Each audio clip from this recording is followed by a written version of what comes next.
And of course, as always, we want everybody to know that whatever is discussed on the show is the opinion of our guests and don't necessarily reflect our official policy.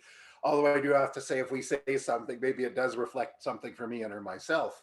And so don't. Somebody says something bad or politically incorrect, don't hold us to them in perpetuity. Or if we say something politically incorrect, it's not our fault. To just post a question, and we've got some questions we've written down. But today is an open show and open forum, and we'll just run with it. And of course, thank you for joining us. And today we're going to try and sell you whatever we can sell you. What the heck?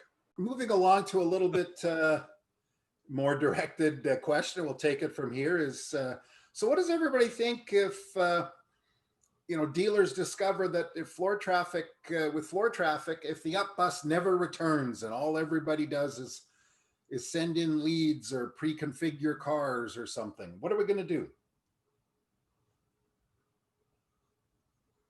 Ian. I just don't think that's going to happen, Jeff. Yeah, I'm with you, John.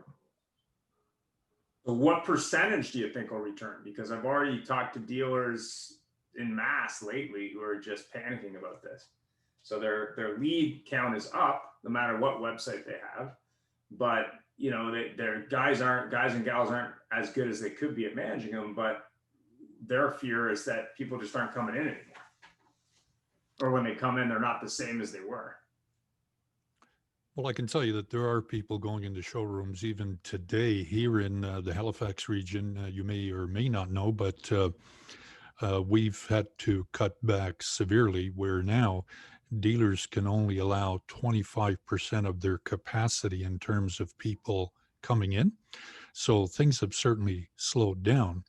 But having said that, we are going to get out of this. And quite frankly, it's going to go back to more normal than most people realize, in my opinion. So you think it's going to go back to what it was like pre-COVID, or you think it's going to be? I would say that it will be extremely close to what it was. Interesting. So here's the only thing, John, that I would say, and again, I'm just going to go on my personal opinion. Of course. Since this has all happened, I was never really on Zoom as much as I am now. And we've got a Christmas plan for our family. Everybody's going to meet on Zoom. And so I'm not saying that's going to be our new normal, but that is factored into it. My 11-year-old daughter, we have to remind her to take her mask off. She finds it more comfortable now to wear a mask. Where, for us, we still find it annoying, fogs our glasses up and does all the rest of it. But she's very much we have to say, hey, you can take your mask off now. And the other thing is we've started to get into this company called Instacart. I don't know if you guys are familiar with that or actively using it. We haven't been to Costco in 6-8 months. And so when my wife used to go to Costco, she used to wander up and down the aisles and come home with about $500 worth of stuff that we didn't even know we needed. And we got books and pajamas. We got everything coming out of Costco. Well, now we order 6 things that we want, and we spend percentages less, half as much money as we used to at Costco. And that's our new normal now. We can price shop everybody on Instacart. We don't like going on a Saturday to a Walmart grocery store or anything like that, but they sometimes have some smoking deals, and we can send someone else there. They go, they pick it up. We haven't been to an actual grocery store really outside of picking up some small stuff in months. So I'm not going back to grocery stores, and they don't get to put their gum at the checkout and have me buy gum and chocolate bars and stuff like that anymore. I'm just not doing it. So I think there is some habit changes. I'm just using my own personal side of things, that if I've changed, the consumer elsewhere has changed too. And again, to Ian's point, how much, I don't know, but I think there's definitely a change coming. And we're going to I think it's easier for an interrupter right now. You got to look at that video we did the other week where I think it was Toyota New Zealand, and they were talking about how their customers didn't like dealerships. And there's an ad, I think it's running from Car Gurus, not to endorse them by any way, but it's like there's a dentist basically talking about how people like me more than like car dealers. And to your point, if they can do more of that online, if not the whole thing online, as per your Carvan or your Vroom or whatever, and they can save time and probably money at the same time, they're probably not going to go back to spending a lot of time in a car dealership. That's not to say they might not go there to drive the car. They might not have it delivered to their house to drive it. They might not do it at the last step. But the trend that I see, which is really interesting, if you look historically, 10, 15 years ago, people visited 3 to 5 dealerships on average, North America.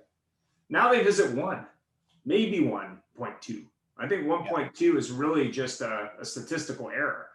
I think they choose the one dealership they're going to and they don't go anywhere else. So the question is, how are you going to become that one dealer? That's the question. So, and so help me with this one. There's good knowledge on this. Here's my struggle coming out of retail fairly recently. Yeah. You've got people that have come in on a Saturday. So you're going to put, I don't know, let's just make an easy number. You got 20 people walking through your showroom on a Saturday. Yeah. And you sell 5 cars just to make numbers up. Yeah. So those people have gone somewhere else. So that, and I hear the 1.2, but I always struggled with, so they're going to another store. So that's automatically a 2 dealer visit. Well, right? but let me give you an example, because I agree with you that that's the number, and it's probably an NADA number from statistical data. And we all know that there's lies, there's damn lies, and there's statistics. So statistics is a little bit wonky depending on who you talk to. That's just the way they are. And that my statistics prof, my MBA said that, so it wasn't me saying that. But anyway, well, he's right. So. Yeah, whatever. Agreed. But the way I look at it is this: if I've got, let's just argue, 30% increase in leads, digital leads from various sources in the marketplace today. You've got a 90% I didn't sell a car to, which is what I hear in the market every day is, I'd like to get to that 10 to 15% sold cars. So the question then becomes, and to your point, I get 20 people, I sell 5 cars. What happened to the other 15 people? Well, I'll use an example. I was talking to one of the largest BMW dealerships in Canada this week. I went and visited with them. They had their busiest Saturday probably in a month, and they sold less cars than they ever have on a Saturday. So what does that tell me? Well, they asked the customers, and they happen to be a large percentage of Asian Canadians, which was unusual, he said, because generally they have Indo-Canadians in the dealership on a Saturday for some reason. He said what he thinks the problem was they felt the Black Friday sales were going to be like early, and they were going to be like $10,000 off, $10,000, $20,000 off a BMW. And when they didn't see that, they're just not in the market. So the expectations part of it, but also if someone's physically there, what it's telling you is if everything aligns, they're going to buy a car today. If it doesn't, they won't. And they may put it off for months or years. You just don't know.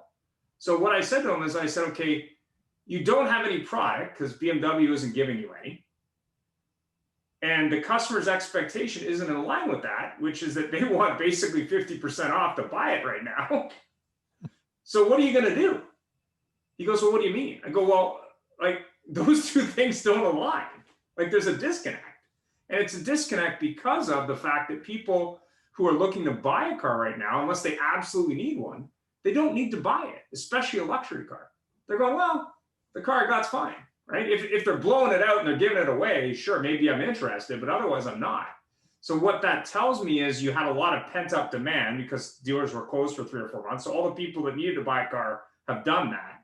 The question is what happens between now and January, February? That's the question. I think it's going to be a slow winter. Yeah. I think these guys better agree. be prepared. Yeah, because there's enough uncertainty out there. The inventory is awkward. Coincidentally, we just in a Honda store we just signed up. They had nothing to actually run a sale for, so they ran a 2021 inventories arriving sale. Yeah. And actually sold some cars because there hasn't been any inventory. So they just got a message out there that says, hey, rather than buying a blue one that you don't want, why don't you get the color you want with the options you want? The trucks are offloading them in our back alley now. Let's go. Obviously, I'm oversimplifying, but that was the message. And they actually sold some because of the demand that is out there. So it's kind of a little bit all over the place, but I think there's a cold, quiet winter coming for these guys.